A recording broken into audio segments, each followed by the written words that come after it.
Children of undocumented immigrants don't get to be citizens. No, it's not what you think. I'm Jorge Ramos, and this is America.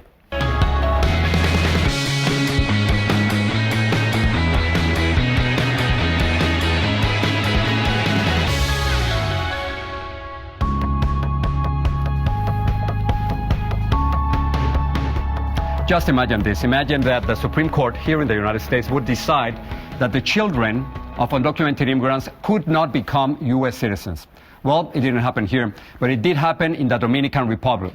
A powerful Dominican court recently denied citizenship to Dominican-born children of undocumented immigrants. The consequences are huge. Human rights activists estimate that 210,000 people will be affected, or probably up to 245,000, mostly Haitians. We'll talk to the Dominican ambassador in Washington in just a second, but we start with Ben Fox, the AP bureau chief in the region. Ben, thanks so much for being here. You just came back from Haiti, right? From the border. I did, yes. So what do you see? What's happening at the border? Well, we've talked to a lot of people about on the ground about how this constitutional court ruling is being interpreted, and we're hearing a lot of sad stories, a lot of disturbing stories. And so, in practice, what would happen to someone being born in the Dominican Republic whose parents were from Haiti and they were undocumented? What would happen? Right now, so far there haven't been mass deportations, and the Dominican Republic has said that they're going to create a program where you can get temporary residency permits. But what's happening on the ground is that when people go to the government offices to get their birth certificate certified, which they need to go to school or they need to get a job or a lot of other basic functions, they're getting their papers confiscated by government officers. Their papers away. Taking their papers away so that they can't enroll in university if they need to. We're hearing stories about people being stopped by soldiers in bus stations in Santo Domingo and getting deported. They have schedules, some of these people that say they were born in the Dominican Republic. They're being told they're being deported and sent over to Haiti. In some cases, we interviewed a guy who never been to Haiti before in his life, was born in the Dominican Republic, didn't speak Creole. Here he is, he's trying to find a way back home. So he or she would be forced to go back to Haiti even though they don't know the country, they don't speak Creole? They don't have family there, they don't have jobs there, and as you know, Jorge, most people in Haiti live on $2 a day or less than $2 a day. There's absolutely nothing there for them. So why is the Dominican government doing this? Well, now, this is something that's been going on. This dispute over citizenship has been going on in the Dominican Republic for a long time. There's been a debate over who is entitled to citizenship, and for a long time people have saying under the Constitution that just being born there, just like in the United States, if you're born in the United States, you're a citizen. But being born in the Dominican Republic was a matter of debate whether you were qualified for eligible for citizenship or not. And so what the the Constitutional Court ruled on September 23rd was that no, being born there, just being born alone, isn't enough, and they ordered the government to go through and purge the voter rolls of everyone who's not eligible for citizenship, going back to 1929. So it's not just the children, it's the grandchildren, in some cases the great-grandchildren. Now, so in practice, is this creating racial profiling? If they look Haitian? Sure, and that's what we're hearing. Stopped, deported, harassed? People may not deny this is happening, but we're hearing consistent reports from people of Haitian descent and Dominicans with dark skin that they're being stopped for no other reason than they have a French-sounding last name or that they're darker skinned. And if you look at it, there are people in the Dominican Republic from all over the world, and the people whose names seem to be getting purged from the rolls are people with names that sound Haitian, the French-sounding names. So stay with us because I'm going to talk to the ambassador, and let's see then your reaction to that. Now let's go to Washington with the Dominican ambassador in D.C., Anibal de Castro. Ambassador, thanks so much for talking to us. Thanks for inviting me. Ambassador, you've heard all the criticism. People, especially outside the Dominican Republic, they say that this measure taken by the Constitutional Court is discriminating against Haitians, is creating racism, and is separating thousands and thousands of families. So the question is, why do you do it? I don't agree with that. This sentence, this ruling by the Constitutional Tribunal simply reiterated what was accorded by the Supreme Court in 2005. And it rules that Dominicans in the Dominican Republic are those born by Dominican parents and those legally resident in the country. I haven't heard of deportations in the Dominican Republic, and as the president no mass said, deportations? So you're saying that there will be no mass deportations?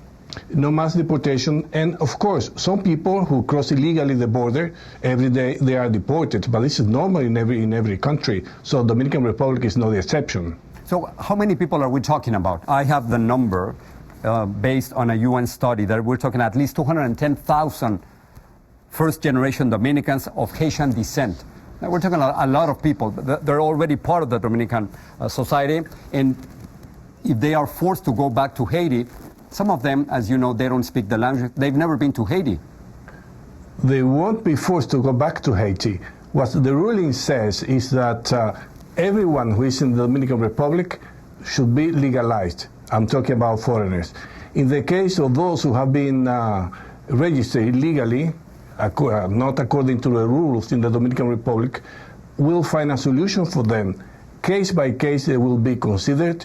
They will be given a temporary resident permit in the country, and then they will given the way to access to Dominican nationality. But this is the situation in the country. Case by case, it would be almost impossible, Ambassador. You know that. No, so many won't. people think it's a manifestation of racism within the Dominican Republic. We are talking just about 13,000 cases. I mean, this is not a lot.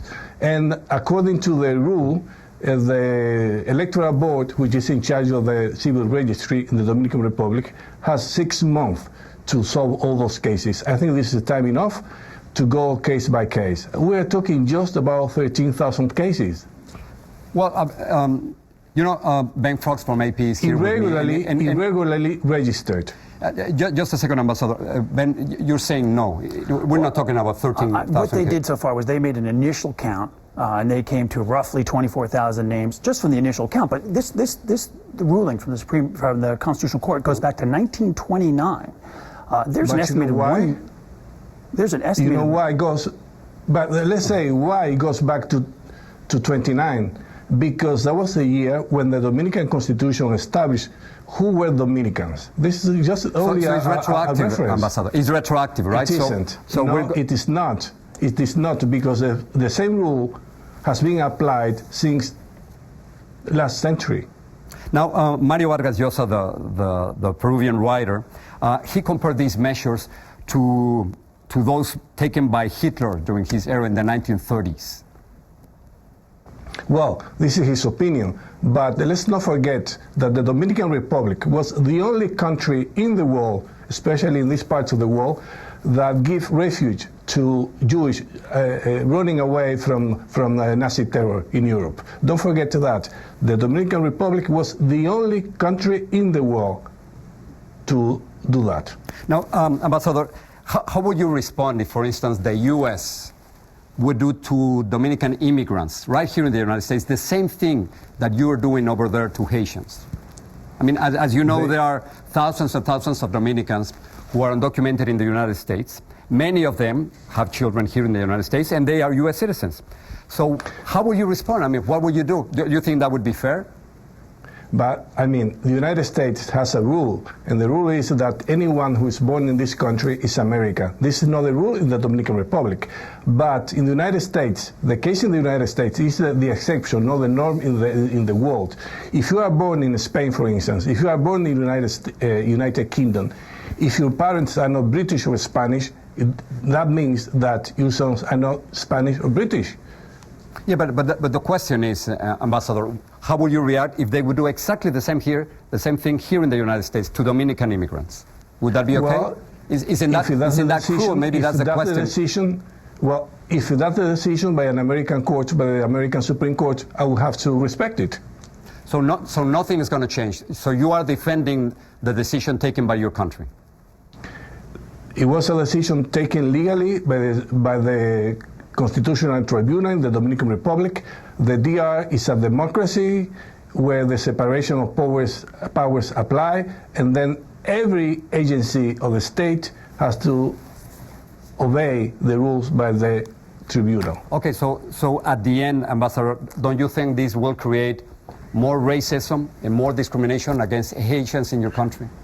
On the contrary, I think it opens the door for the regulation of all the foreigners living in the country. They will be treated in a humanitarian way. They will be given the opportunity to have a regular status in the country, and later, if they want, they could go for the Dominican citizenship. I mean, I think this is a unique case in the world. I don't think that many countries in the world are doing that, are trying to give a solution for the undocumented foreign population in their territories. Ambassador, thanks so much for talking to us. Thank you. Ambassador Aníbal de Castro, ambassador from the Dominican Republic in Washington. So, Ben, is he right? Well, I mean, I think the concern here, shared by a lot of people, is how this ruling is being interpreted on the ground. You know, not necessarily at the ambassador's level. I think that there are consistent reports coming out of people saying that they're being denied papers by bureaucrats in offices, and they're being detained by soldiers in bus stations who are interpreting the law as they go. I mean, there are consistent reports coming out like this, so that lends some credibility to that. So in practice, it'll be much more difficult to be Haitian or to be of Haitian descent in the Dominican Republic. I mean, it seems that we are seeing that now. Ben, thanks so much for being with us. Thank you. Thanks so much. Up next on America, a new alternative ending to Breaking Bad, kind of. We'll be right back.